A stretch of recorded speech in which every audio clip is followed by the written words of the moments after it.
Comment les grandes entreprises influencent les gouvernements? L'exemple de Nestlé.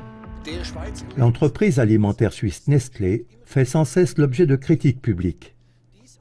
L'une des raisons en est la privatisation de l'eau dans les pays les plus pauvres. Depuis des années, Nestlé réalise un chiffre d'affaires de l'ordre de plusieurs milliards de dollars, avec les seuls produits à base d'eau. En 2018, ils ont réalisé un chiffre d'affaires de 7,878 milliards de francs suisses. Franklin Frederick, militant environnemental, homme politique brésilien et membre du conseil d'administration de l'organisation de solidarité Alba Suiza, est vigoureusement engagé en faveur du droit humain à l'eau et se penche sur les affaires de Nestlé. Sur le portail d'information d'Amérique latine America 21, il donne un aperçu des activités de Nestlé.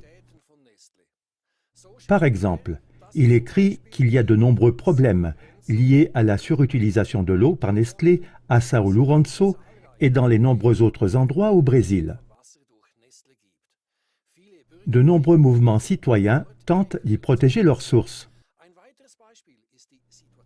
Des études menées par les autorités gouvernementales françaises montrent que la source d'eau souterraine dans laquelle les habitants de Vittel puisent leur eau et dans laquelle Nestlé pompe son eau en bouteilles Vittel, est en danger d'être épuisée. À long terme, la source d'eau souterraine ne peut pas répondre aux besoins de la population locale et à l'utilisation de l'usine d'embouteillage de Nestlé.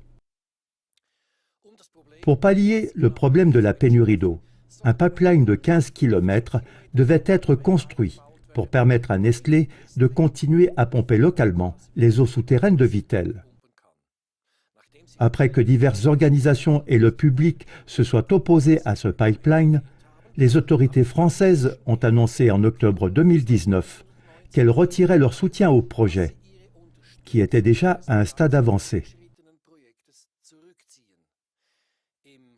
Dans le comté de Wellington, au Canada, un groupe local a uni ses forces et a fondé les Wellington Water Watchers pour protéger leur eau contre la surexploitation par Nestlé. Ce ne sont là que quelques exemples parmi tant d'autres, où la population locale défend son droit fondamental à l'eau. De ce point de vue, il faut maintenant envisager les derniers développements dans l'échiquier politique suisse. Depuis début octobre 2019, Christian Frutiger, responsable mondial des relations publiques chez Nestlé, est également directeur adjoint de l'Organisation de coopération et de développement économique, OCDE. L'OCDE dépend du département fédéral des affaires étrangères, sous la direction du conseiller fédéral Ignacio Cassis. À ce titre, M. Frutiger est responsable des secteurs du changement climatique, de l'eau, des migrations, de la santé publique et de la sécurité alimentaire. L'OCDE est connue pour son soutien à Nestlé. Franklin Frederick, par exemple, écrit qu'il y a plusieurs années, l'OCDE a apporté un soutien financier à la création du Water Resource Group, WRG, une initiative de Nestlé, Coca-Cola et Pepsi visant à privatiser l'eau. La contradiction selon laquelle la Suisse dispose d'un des meilleurs services publics d'assainissement et d'approvisionnement en eau au monde, tout en utilisant l'argent des impôts des citoyens suisses pour soutenir la privatisation de l'eau à l'étranger par le partenariat de l'OCDE avec Nestlé, ne semble déranger personne.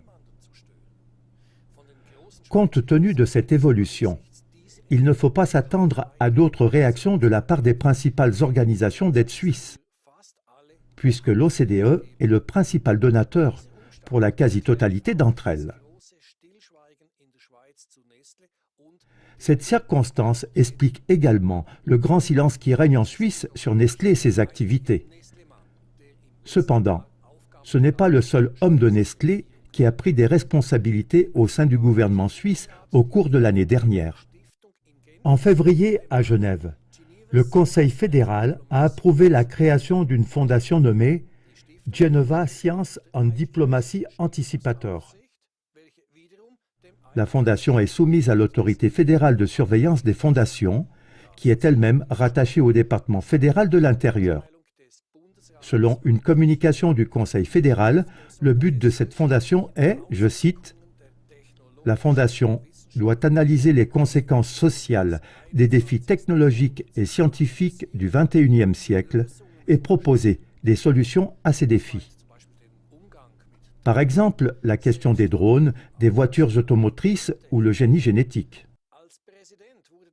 Peter Brabeck-Letmathe, l'ancien président du conseil d'administration de Nestlé de 2005 à 2017, a été élu président de la fondation. Le vice-président est Patrick Hebischer, qui est depuis 2015 membre du comité directeur de Nestlé Health Science. On entend par là la recherche par Nestlé de thérapies nutritionnelles et la promotion de produits pour celles-ci. Elle a été fondée par le groupe Nestlé. Dans la phase initiale, la fondation a été soutenue par la Confédération suisse avec 3 millions de francs suisses. On ne peut que spéculer sur la raison pour laquelle 2 hommes de Nestlé ont été choisis et sur l'impact que cela peut produire sur la politique suisse. Franklin Frederick a écrit dans son article qu'il ne faut pas s'attendre à ce que la Fondation se concentre sur la protection de la société et de l'environnement contre les menaces éventuelles posées par les nouvelles technologies. Au contraire, la nomination de Brabeck à son sommet montre clairement que l'objectif premier de la Fondation est de soutenir et de défendre les intérêts du secteur privé. Le progrès technologique doit servir à générer des profits. Frederick conclut, je cite, « Ce qui se passe actuellement en Suisse n'est que la partie visible de l'iceberg, la partie visible d'une tendance internationale dans laquelle les grandes entreprises occupent de plus en plus l'espace public et démocratiquement légitimé. Et l'oligarchie des multinationales mondiales impose les décisions politiques. Nous devons être vigilants et bien organisés pour protéger nos eaux, notre terre et notre société contre l'attaque du bien commun.